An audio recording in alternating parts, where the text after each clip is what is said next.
Trump! Hail our people! Hail victory!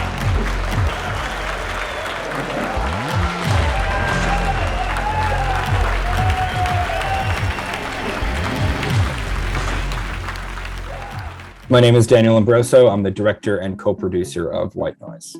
You know, I think I realized pretty early, this is back in mid-2016 when President Trump was one candidate among 16, that he was a different kind of Republican. And I was right out of school and looking for a big story at The Atlantic, and I was lurking on the internet, and I saw a tremendous amount of attention behind this candidate, and not just any attention, you know, young, highly mobilized, racist, anti-Semitic kids mobilized behind candidate Trump, calling him the so-called God Emperor, and willing to basically meme his candidacy into existence. So this scene that we're going to talk about is from November 2016, when I was doing a profile of Richard Spencer, and it eventually became White Noise. He believes in genocide and ethnic cleansing. And the National Policy Institute Conference was basically a coming out party celebrating President Trump's win. You see him writing his speech, doing his hair. And this is a moment that he's been waiting for something like 8 or 9 years. I've lived in this multicultural mess my entire life, and I'm trying to get out of it. I want to influence minds. I want to influence the direction of history. So I spent 3 years of my life tracking the alt-right all over the US, to Russia, France, Belgium, Canada, I think 12 states. I was always straightforward that I worked for The Atlantic, that this was made in the spirit of journalistic integrity. And if someone asked about my background, I'd be honest that I'm Jewish, that both my grandmothers are Holocaust survivors, you know, that I lost the majority of my family in World War II. I don't think it's about from having too much to drink last night. It's just the winning. It's too much winning. What you have to understand is that extremist ideologies, no matter where they come from, are incredibly seductive. They give you a sense of community. They make you feel like you're part of something much larger than yourself. And if you're a depressed, lost kid at home looking for a sense of purpose, and then you go on YouTube down a rabbit hole and find Richard Spencer, and he says you're not just some lost, depressed kid, you're a descendant of a Greek, you're a descendant of a Roman, and we have a chance to restore that amazing ancient past once again in America and Europe. That's profound. That's going to move you emotionally.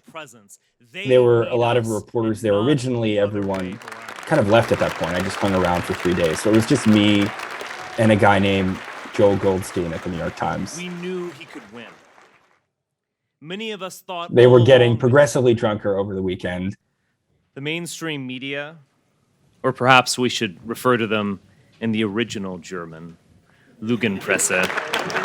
Richard Spencer was filled with hubris, and, you know, he felt like he was the newly appointed leader of this insurgent movement. That's the way he saw himself. We willed Donald Trump into office. We made this dream our reality. Because in the conference, you know, he went up and went beyond anyone else and said, you know, hail Trump, hail our people, hail victory, which is basically Heil Hitler. Hail Trump, hail our people, hail victory. And I was basically alone as a one-man band. And it just became, you know, the most primitive kind of filmmaking possible, just to capture a moment however you possibly could to cover a room. It was basically just like, this is fucking crazy. The world needs to know this is happening a mile from the White House.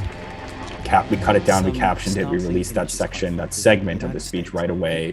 It was viewed, I think, 50 million times around the world between Facebook, YouTube, broadcast on pretty much every network from Japan to Germany, and did something that I'll probably never do in my career again, which is like help people understand a news story in a very immediate way.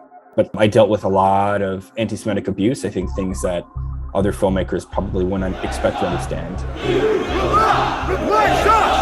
Jews will not replace us. Jews will not. Years of hate mail, seeing my face in ovens, someone making an entire video dedicated to showing my grandmother was a fake Holocaust survivor. But that stuff is now in the bloodline of the conservative movement. And Richard, I think, knowingly was calling for it on that day. His ideology is racist to the core. The people who were drunk on their power understood that it would take violence to preserve whiteness in this country.